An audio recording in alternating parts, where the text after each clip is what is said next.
সমগ্ৰ অসমতে গো মাংস যি নিষিদ্ধ কৰিছে মুখ্যমন্ত্ৰী ডক্টৰ হিমন্ত বিশ্ব শৰ্মাই, তাক লৈ মাজুলীৰ গৃহাশ্ৰমী সত্ৰৰ সত্ৰাধিকাৰ জনাৰ্দন দেৱগোস্বামীয়ে প্ৰতিক্ৰিয়া প্ৰকাশ কৰে।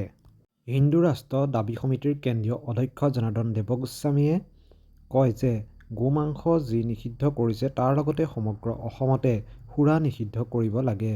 নৱপ্ৰজন্মক সুৰাই ধ্বংসৰ গৰাহলৈ ঠেলি দিছে বুলিও মন্তব্য আগবঢ়ায় দক্ষিণপাট গৃহাশ্ৰমী সত্ৰৰ সত্ৰাধিকাৰ তথা হিন্দু ৰাষ্ট্ৰ দাবী সমিতিৰ কেন্দ্ৰীয় অধ্যক্ষ জনাৰ্দন দেৱগোস্বামীয়ে। এই সম্পৰ্কত মুখ্যমন্ত্ৰীগৰাকীৰ যি মন্তব্যৰ পাছতে প্ৰতিক্ৰিয়া প্ৰকাশ কৰিলে শুনোৱা হওক।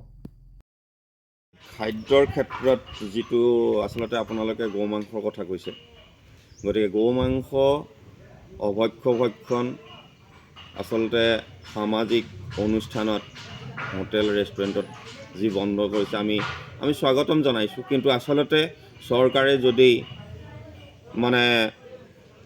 মদৰ ওপৰত যদি তেনেধৰণৰ যদি ব্যৱস্থা গ্ৰহণ কৰে, তেতিয়াহ'লে বিশেষকৈ উঠি অহা নতুন প্ৰজন্মক আধ্যাত্মিকভাৱে আগুৱাই নিবলৈ সুস্থিৰ মানসিকতাৰে আগুৱাই নিয়াত সহজ হ'ব। গতিকে এই মাদক দ্ৰব্যৰ বন্ধৰ ব্যৱস্থা যাতে অসম চৰকাৰে কৰিব পাৰে, তাৰ প্ৰতিহে আমি আচলতে বিশেষভাৱে জোৰ দিছোঁ আৰু আমি তেখেতসকলক অনুৰোধ জনাইছোঁ। খাদ্যৰ ক্ষেত্ৰত যিটো আচলতে আপোনালোকে গৌ মাংসৰ কথা কৈছে, গতিকে গৌ মাংস অভক্ষ্য ভক্ষণ আচলতে সামাজিক অনুষ্ঠানত হোটেল ৰেষ্টুৰেণ্টত যি বন্ধ কৰিছে আমি স্বাগতম জনাইছোঁ। কিন্তু আচলতে চৰকাৰে যদি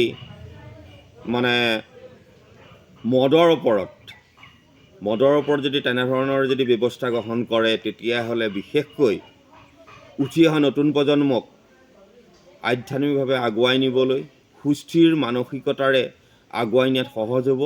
গতিকে এই মাদক দ্ৰব্যৰ বন্ধৰ ব্যৱস্থা যাতে অসম চৰকাৰে কৰিব পাৰে, তাৰ প্ৰতিহে আমি আচলতে বিশেষভাৱে জোৰ দিছোঁ আৰু আমি তেখেতসকলক অনুৰোধ জনাইছোঁ।